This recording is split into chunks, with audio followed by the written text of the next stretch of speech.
Greetings, everyone. This is Rock and Roll Spot Connection with another installment of Building the Team. This is going to be a little different one. We've done similar building the teams to this one. Basically, taking a lineup from the comics and building a team in clicks. This time, we're going with the Hellions, namely from the Krakoan era. So, first and foremost, a little background on the Hellions. There are at least 3 different teams in the X-Men's corner of the Marvel Universe that have the name the Hellions. The first of those was basically the Hellfire Club's version of the New Mutants. There was in fact a brief point where the New Mutants and the Hellions were merged into one as Magneto had while headmaster of Xavier's, had joined the Hellfire Club, eventually becoming first the White King, and then deposing Sebastian Shaw, becoming the Grey King. And so, as he was working as the Hellfire Club as he was working with the Hellfire Club, he figured, hey, why not just have all of our students work and learn together? A large portion of that initial lineup, after the New Mutants left, were killed in Uncanny X number 281 by the time-traveling mutant Trevor Fitzroy, as well as fellow member of the Upstarts competition, Shinobi Shaw. The next version of the Hellions was a squad of students at Xavier's during the new X-Men era. I want to kind of started when the new X-Men era kind of led into the pre-House of M X-Men era. This squad was overseen by Emma Frost, who was basically in charge of the old school Hellions as well. There are also a few. There are some notable members of the old lineup, namely Firestar, founding member of the old school member of the New Warriors, Avenger, and now actually member of the X-Men. But yeah, also Empath, James Proudstar, currently known founding member of X-Force, was a member of the Hellions. He joined the Hellions to get revenge on Xavier for the death of his brother. But after kind of decided that, yeah, maybe Xavier isn't responsible for his brother's death, and leaving the Hellions, the reservation he grew up on was massacred, and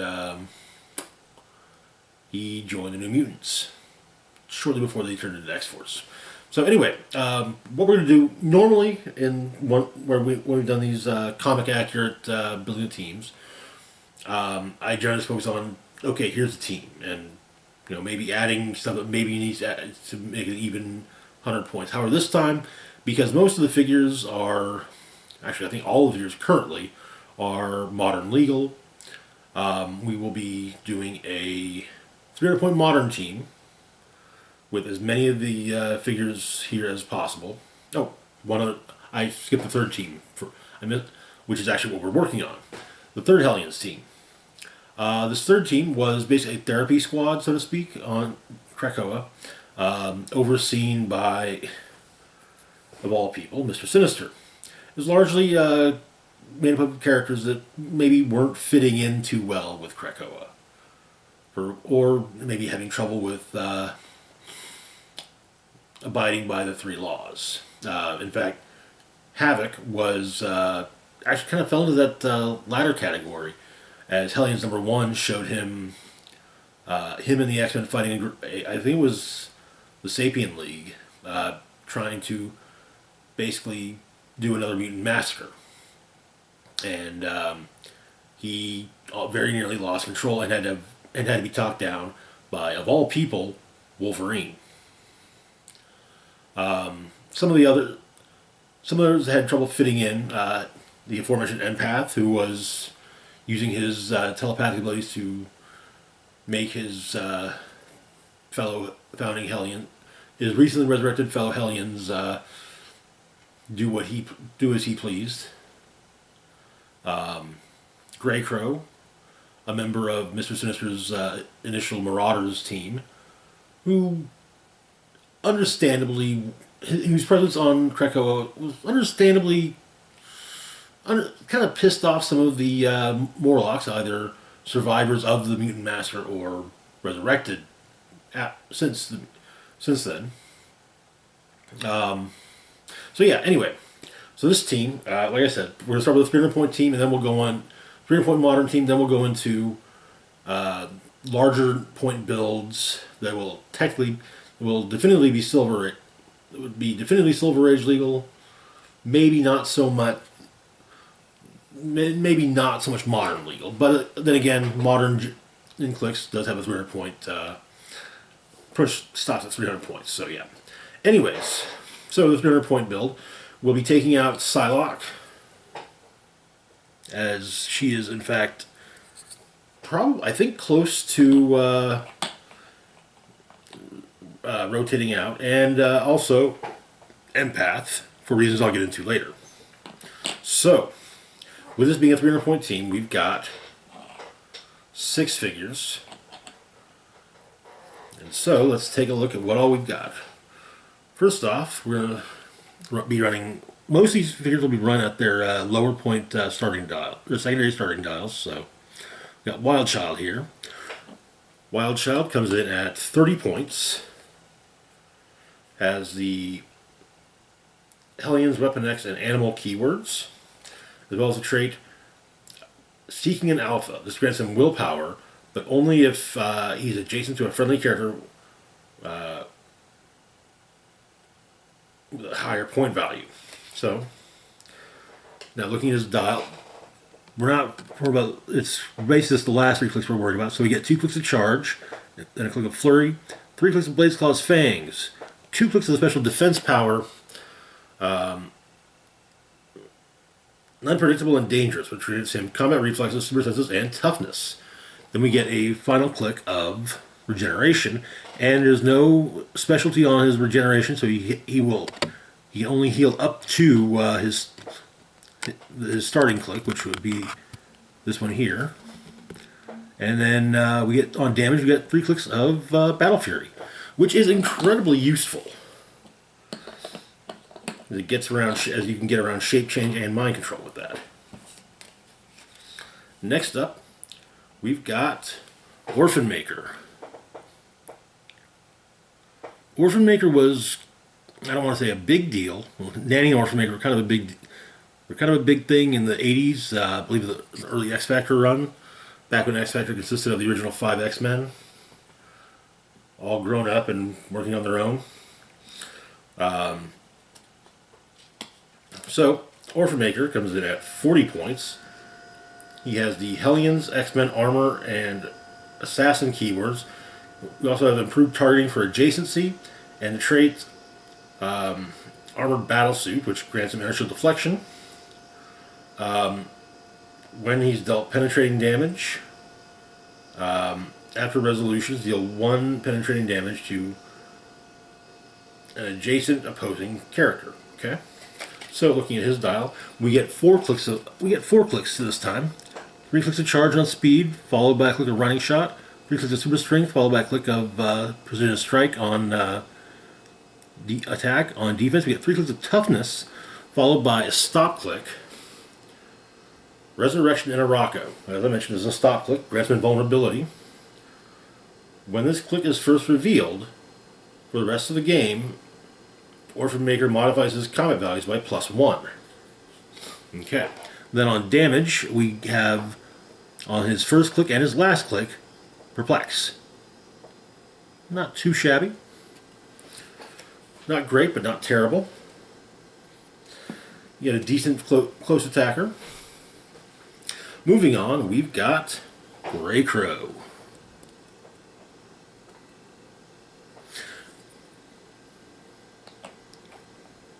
Grey Crow comes in at 40 points.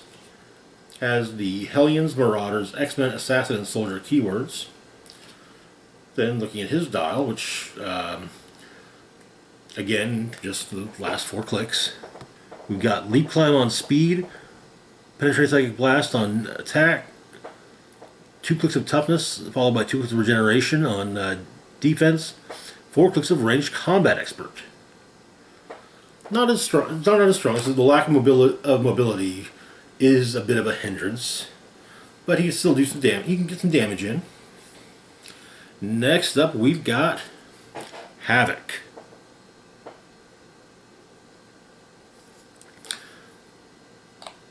Havoc here comes in at 50 points, has the Brotherhood and X-Men team abilities, as well as the Avengers, Brotherhood of Mutants, Hellions, Starjammers, X-Factor, and X-Men keywords.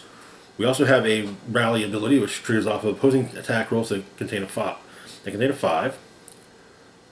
You may remove one of his Rally dice, and if you do, this turn, when Havoc makes a range attack, if he has not been moved or placed this turn, modify his range and damage by +2. Kind of a big deal.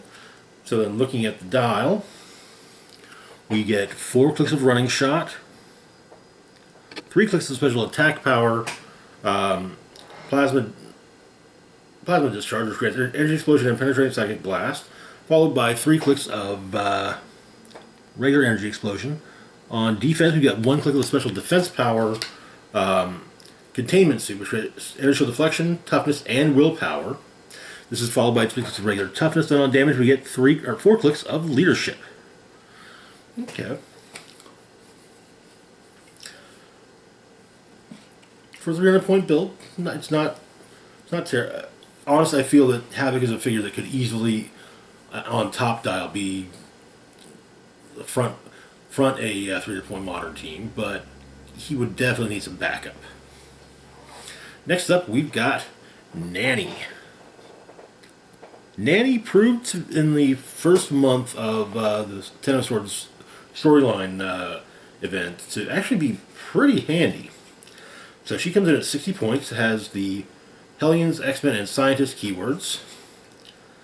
Looking at her dial, we open up with the special power, Nanny will take care of you, which grants mind control and stealth. She's got that for her entire dial. When Nanny uses mind control, targeted characters less than 100 points, modify defense by -2.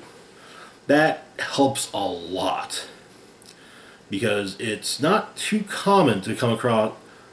You don't have a lot of figures anymore that have point costs under 100 points, and this includes big figures that can do some big stuff. The common Superman from Batman Team Up has a 75-point starting line. Just bear that in mind. Looking at the rest of her dial, we've got 3 clicks of Precision Strike and 3 clicks of Blades on attack. On defense, we get 3 clicks of Invulnerability and then 3 clicks of Combat Reflexes. It's the mind control that can makes her, honestly, as useful as that makes her fairly useful. Finally, rounding things out, we've got Mr. Sinister. It should also be noted, all of these figures are from the Ten of Swords storyline set. So Mr. Sinister is another one that can be very useful. So, unlike most of the team, Sinister comes in at his full point value of 80 points. He has the Hellions, Marauders, Quiet Council, X-Men, and Scientist keywords, as well as a Rally trait that keys off of friendly attack rolls that contain a 1. So, rolling those 1s can actually be useful. His trait gives him plasticity. Once per turn, you may remove one of Mr. Sinister's Rally dice to replace a die in an opposing attack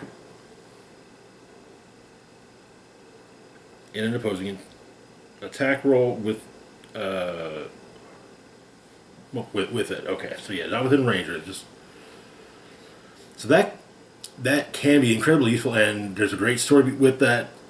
Why I say it's incredibly useful in when playing against Lucas from HeroClix headquarters during the month 3 event, I pulled Mr. Sinister,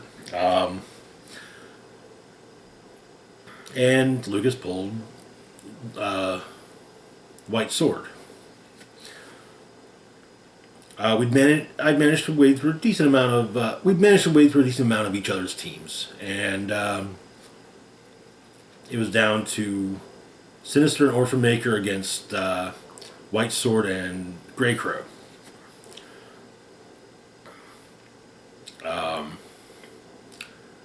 While I was able to get hits in on White Tower, well, with his with his special powers, he was able to heal back.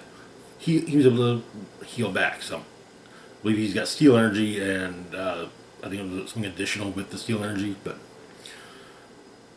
And so his roach like do 3 damage, and then he heals 3 damage back. So yeah, but there came a point where Sinister had a rally die on his card, and Lucas rolled a total of 7 on an attack roll against Orphan Maker, and so I said, okay, well. We're going to replace the 6 with a 1, making a crit miss. White Sword was on his last click, and that was game. Shortly thereafter, I finished off Grey Crow, and yeah, like I said, that was game. Anyway, looking at Sinister's full dial. So, first off, we've got 4 clicks of Running Shot, followed by 3 clicks of Mind Control. On attack, we've got 4 clicks of Penetrating Psychic Blast, followed by 3 clicks of Poison. On defense, we get 4 clicks of Toughness, followed by 3 clicks of Combat Reflexes. On damage, we open up with 4 clicks of the special power. Make no mistake, I'm in charge. This grants Sinister leadership, stealth, and shape change. When he uses shape change and succeeds, he can't be targeted this turn. Okay. This then gives way to 3 clicks at the back end of the dial of regular Outwit. So that is our modern team for this lineup, which now brings us to the 600 and 500 point versions of this team. So, to be fair, I took Empath out of the modern team because, in all honesty, he's the weakest of the dials. And really, he's only going back into this team, into the lineup, because, well, cannon fodder is useful.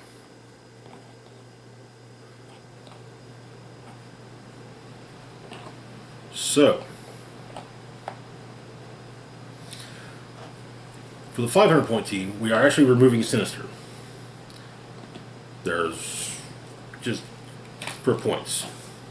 So, first off, we've got Psylocke, who, like I said, I took out for the modern team because she's soon to be. I believe she's soon to be rotating out. I'm not certain, but it wouldn't surprise me. So she comes in at 50 points, has the X-Men team ability, as well as the Hand, Hellions, X-Men, Assassin, Martial Arts, and Spy keywords.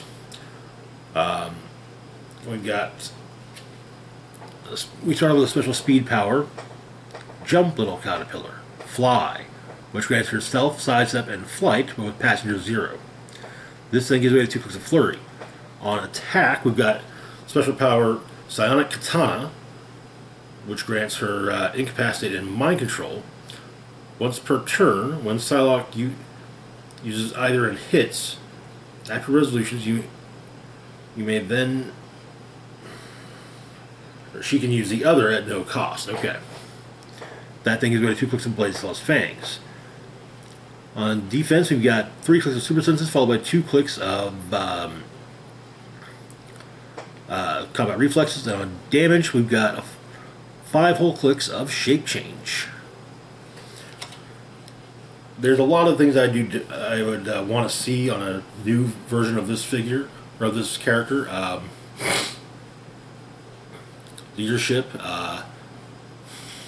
something that works a little better with the Psychic Katana, like maybe blades, but when she hits with it, she gives a hit character an action token, or immobile, or something. Also, actual move and attack would be nice. Not just no, I sidestepped some charge, mainly. Moving on, though, we've got Wild Child. So we've gone over Wild Child's 30-point dial, meaning the traits and all that. So honestly, the full 60-point dial is just the 30-point dial twice, and the combat values are a bit higher to start with. This figure can actually be really decent, and if you can get ignoring shape change, plus, and being immune to mind control, those are great. If you can, hitting those, if you can hit that turn 3 regeneration, whew, it's an action token, yeah, but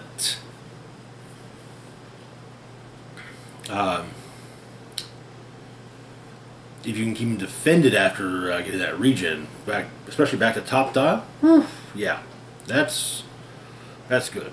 Then we've got Nanny, still at 60 points, no change. She makes for a good mind control piece. If you can run interference with the other figures. No change there. Next up, we've got Empath.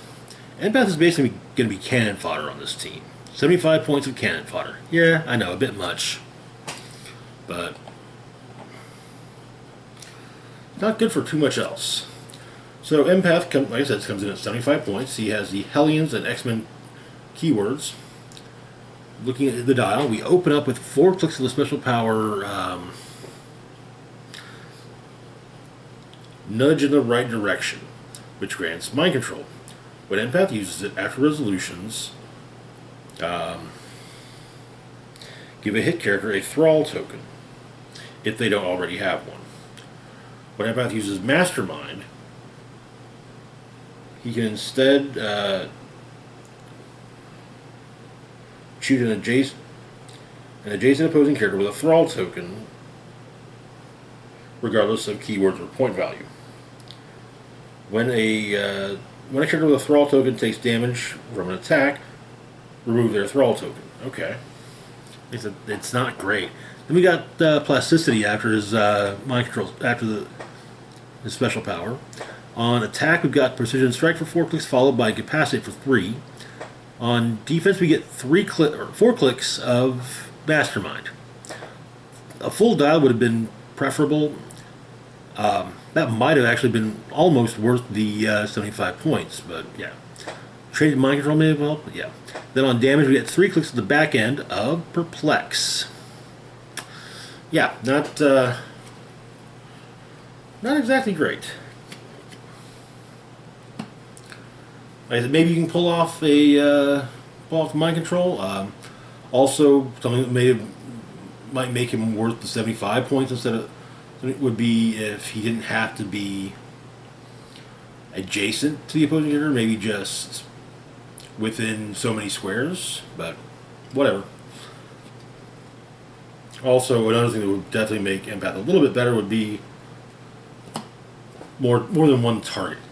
But yeah. Moving on, though, to our next up, we've got Orphan Maker. And since we looked at his the back end of his dial, now we'll look at the front end. So, the full dial, we get 3 clicks of running shot, followed by 3 clicks of charge, and then 1 more click of running shot. On attack, we get 2 clicks of Penetrating Psychic Blast, 3 clicks of Super Strength, and a click of Precision Strike. Defense, 3 clicks of Invulnerability, 3 clicks of Toughness, and then, of course, the stop click, where you can modify, basically, you get to modify his attack values or his combat values by +1. Now, if you manage to get him back, if you can somehow get him back up the top dial, Now, then that can be incredibly useful because that would give him an additional square of speed to run for running shot purposes. A 12 attack, 19 defense, 4 damage. Yeah. And we got a little bit of perplex pepper throughout the dial as well.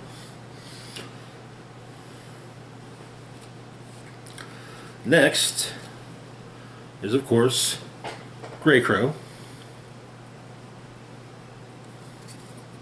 I am quite fond of this figure. I'm honestly just glad we got a Grey Crow. So, his full dial is 80 points.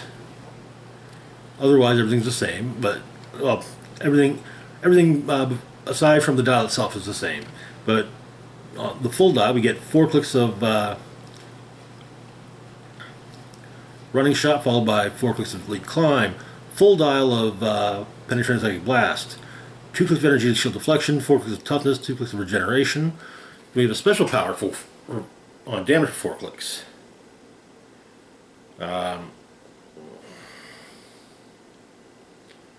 Hunt you down.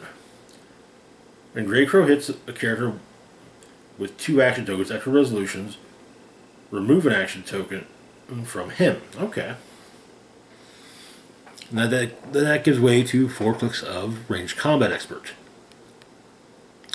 Honestly, I do like this dial. I'm not entirely sure it feels like if it's 80 points worth, but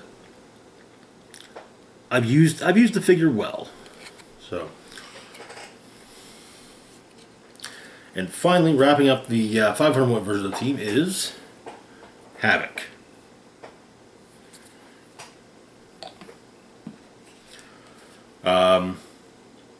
The main difference is that we get more of each 4 additional clicks of running shot and leadership, and 4 additional clicks of both of his special powers. Now I want to do a quick bit of math, so.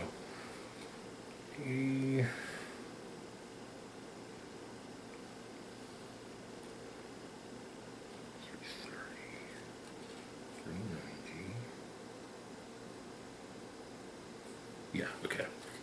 Yes, that is an even 100 or 500 points. So I did mention we're also doing a 600 point modern team, or 600 point silver team.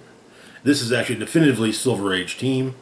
So, and the addition is, well, Mr. Sinister. Well, that's the primary addition.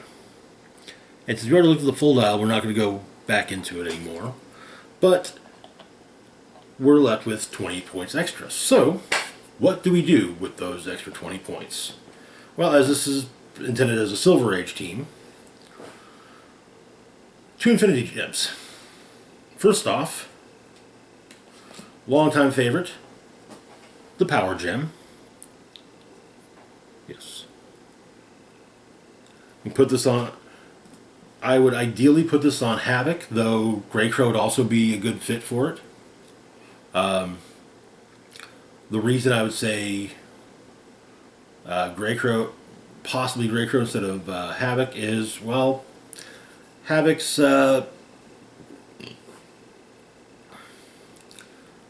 rally trait can maybe not negate, but it can be better with it can be if you're able to pull, if your opponent rolls enough 5s, then yeah, his rally trait will work out great. But more than likely, I'd put it on Havoc. That way, he's got ranged combat expert plus everything else he's packing. Which, I mean, giving Havoc ranged combat expert, you're gonna be looking at, to start off with, a 12 attack with penetrating psychic blast for 5 penetrating damage. That's impressive, anymore at least. Fine, and then so that covers 10 points of the 20. Next, we've got the Time Gem. Now, seeing as how Theme Team probs are dead and gone, rip in peace. The time gem is incredibly useful as it grants probability control. Also, the equipped figure gets a +1 boost to range. We'll be putting that on Mr. Sinister. Why Mr. Sinister, you might ask? Well, it's actually kind of thematic, as we've learned over the past year or so that Mr. Sinister has a collection of clones of Moira McTaggart. Moira McTaggart, after all, is a mutant with a resurrection power, where when she dies, she basically wakes up in her mother's womb, and she has all the memories of her past lives. So, and Sinister made a bunch of clones of her before she was depowered, I guess, and he keeps them in stasis so that if one of his schemes fails, well, he can just upload the memories of how the scheme failed to one of the Moira clones. Bring one of the Moira clones to actually out of stasis, upload the memories, and then kill the Moira clone and start over, getting getting the memories from that Moira clone. So yeah, I figured Prob would actually kind of work in a actually thematic manner. So, but yeah. Anyway, that is it. I am going to try and do more of these. I've done these before. I really enjoyed them. I'm definitely planning on doing one for the upcoming new Avengers lineup from Jed MacKay after that book comes out. I'm also hoping to maybe do another X-Men themed one, this time focusing on the Krakoan Marauders. Seeing as how I think we finally got the full team now in Clicks, and with the Marauders keyword. So anyway, let me know what you thought about this in the comics, and hey, or in the contents. And if you have an idea if you have a suggestion for another team you'd like to see done in here for HeroClix, tell me in the comments. Let me know. If I've got the pieces, or if I can get the pieces, I'll totally do it. Anyway, that's going to do it for now. As always, feel free to like, share, and subscribe. Links to my Facebook, Twitter, Patreon, and PayPal can be found in the description box down below. This is Rock and Roll Spock signing off, saying, live long and rock hard.